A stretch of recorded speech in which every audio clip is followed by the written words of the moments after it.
Pokemon History with Professor Leek. Generation 1 introduced the normal type move Roar.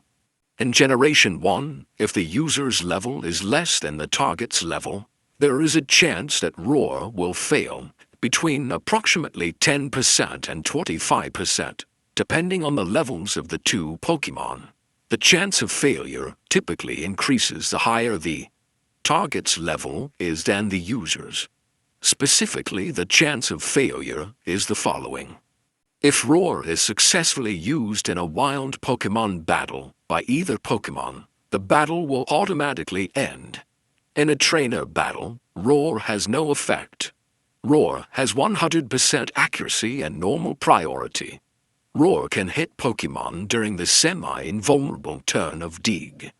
In Generation 2, when in a trainer battle, Roar will now force the target to switch with a randomly chosen Pokemon from its trainer's party. If there is no Pokemon for the target to switch with, Roar will fail. Roar now has a priority of -1. Roar can no longer hit Pokemon during the semi-invulnerable turn of Dig. Roar's chance to fail does not apply to trainer battles. However, in trainer battles, Roar will always fail if used before the opponent has made its move. In Generation 3 and 4, the chance of failure if the user's level is less than the target's is now calculated slightly differently. Specifically, for a random integer x between 0 and 255, Roar fails if the following relation is true. Roar now has a priority of -6. Roar is now a sound-based move.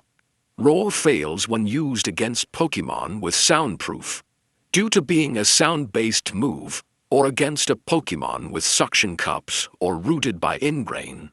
It no longer fails if it is not used last. In Generation 5 in wild Pokemon battles, Roar will now always fail if the user's level is less than the target's.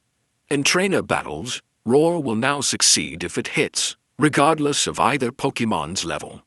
Roar is now reflected by Magic Coat and Magic Bounce. If a battle with wild Pokemon involves more than one Pokemon, on each side of the battle, Roar will fail if used by the player's Pokemon against a wild Pokemon. But if a wild Pokemon uses it against the player, it will force the target to switch with another Pokemon in the trainer's party, regardless of the target's level. In Generation 6 forwards, Roar now bypasses accuracy checks to always hit, unless the target is in the semi-invulnerable turn of a move, such as Dig or Fly. Roar can now hit a target even if it has used Protect, Detect, or Spiky Shield, but will fail if the target is protected by Crafty Shield. Roar can be used in Pokemon contests in combination with Spikes, Stealth Rock, or Toxic Spikes for additional points. If used with its Z Crystal, Z Roar raises the user's defense stat 1 stage. Like, comment, and subscribe.